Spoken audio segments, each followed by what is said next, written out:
Hi guys, Alex here. Welcome back to Girl Talk. I've got a little bit of mess and a little bit of drama today for you guys. Today, we're going to be doing a beauty update. Yeah, I'm bringing it back. We are going to take a look at the fate of the Beezer Show. It went down, but that's not the end of that story. And we're also going to discuss a Patreon stream from last night where things get very interesting. She discusses Nader's move to Montreal. How does she feel about it? Is she over him? As well as a brief moment of clarity regarding the past.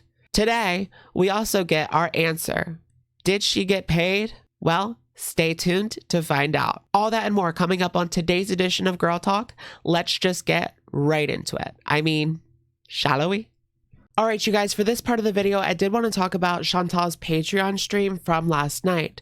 So if you guys didn't catch yesterday's live stream, Nader actually moved to Montreal. He was with Didi in a taxi and they were on their way to the new city. Okay, so people were confused because during one of yesterday's live streams, Chantal actually said that she was going to Montreal and people were confused and wondering if she was going to go there to stalk him. But she clarifies on her latest live stream that she did not know that he was going to Montreal and that she did not plan on stalking him. She was just going there to do a little sightseeing. Believe it or not, I wouldn't be surprised if we see her making some mysterious trips to Montreal in the future. During this entire live stream, she's pretty melancholy about the whole situation.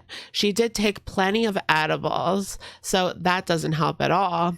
She's talking about the things that she left there. She's upset, and she hopes that Nader actually uses the stuff and doesn't just throw it away. She hopes that he perhaps gives it away to charity or something like that. Her makeup bag, as well as her grandma's blanket that she left over there at the den. In regards to the stuff that she left over there, Chantal goes back and forth. Sometimes she wants it and sometimes she just doesn't care. But she wishes that Didi would at least reach out. I don't blame Didi for not reaching out after Chantal trashed her so many times, but Chantal laments that they are not legally obligated to ignore each other, so she could have reached out and helped her with this situation. I think Chantal really shot herself in the foot with this situation because she was talking so much BS about Didi. If she really wanted her stuff, she should have said that a while ago, but she went back and forth way too many times when it came to that. At one point, she recalls the kitchen appliances that she gave to him. She left bras, lingerie, pants, panties over there, but now she's a broke ass. Her words, not mine. She says he blames her for everything, but that it was all his fault that this situation came to be. She says that he needs to take accountability, which I thought was hilarious because she refuses to take any accountability for her behavior, but she wants to say that this person should take accountability. Of course, they're both in the wrong at the end of the day, but it just makes you laugh when you hear her say something like that. One of the moments that stuck out to me is she says that this is the hardest thing that she's ever gone through. Then she kind of looks around and says, besides losing my grandma. It was such an awkward moment for me. Another strange thing that happens during the video is when she discusses Nader. He was wasting away in this Gatineau apartment, and then she came around and saved him. She's happy for him that he is moving on up. This is only possible because she gave him that platform and he was able to make enough money on YouTube to leave Gatineau. Otherwise, if it wasn't for her, he would be stuck in that Gatineau apartment. I think she loves having that financial power over these men. She has said that she likes to be the dominant one in the relationship, but she wasn't able to do that with Nader. It's almost like she wants to feel superior to the men that she's dating. It just feels icky. The goal for her is to not care anymore, but she still cares.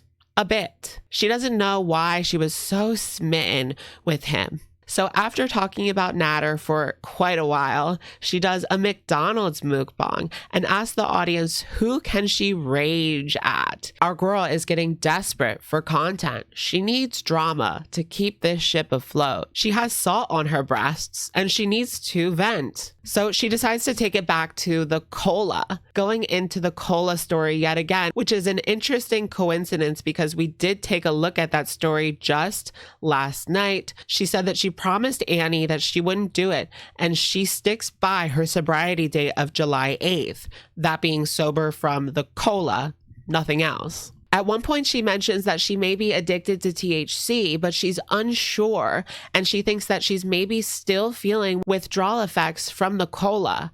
If it has been since July 8th, I don't see that happening, but there are some lingering mental health effects. Usually, that is for people who had long addictions, not someone who was addicted for a couple of months. But maybe everybody's body responds differently. She says that her anxiety was heightened and she can only sleep for 3 hours now. She wakes up because she has dreams about Nader every single night, and cola is evil and dark, and this has really hurt her. When people in the side chat tell her that she should probably get help, she talks about how her doctor has recently reached out to her and she actually ignored the call. This upsets the side chat, as I'm sure it would upset anybody. It's her health at the end of the day, but seeing someone act so flippantly when they have the resources is pretty frustrating as a viewer. She's just an addict. It doesn't matter the substance, whether it's food or cola or THC edibles. She just wants more. The epitome of gluttony. While talking about her previous experience with substances, she says that she hates uppers. She hated that feeling. If she was going to be addicted to something, it would probably be something like pain. She wants to feel comfortably numb and not hyper aware. When she met Nader, he was even skinnier than he is now, and he's always so stressed. Nader had pointed out in the past that she had done, but Chantal rebuts that by saying that it was only doctor prescribed ketamine.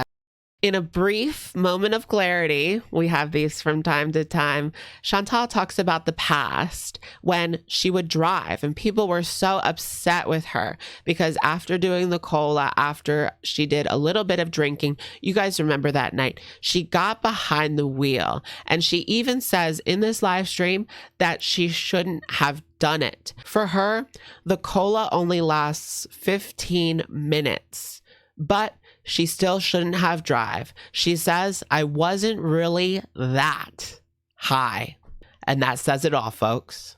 Okay, you guys, for this part of the video, I did want to do an update on the Beezer Show as well as Chantal's payday drama. So let's start off with the Beezer Show. It looks like today, her newest channel, which was called the Beezer Show, was actually taken down by YouTube. If you go to her channel, this is what you get.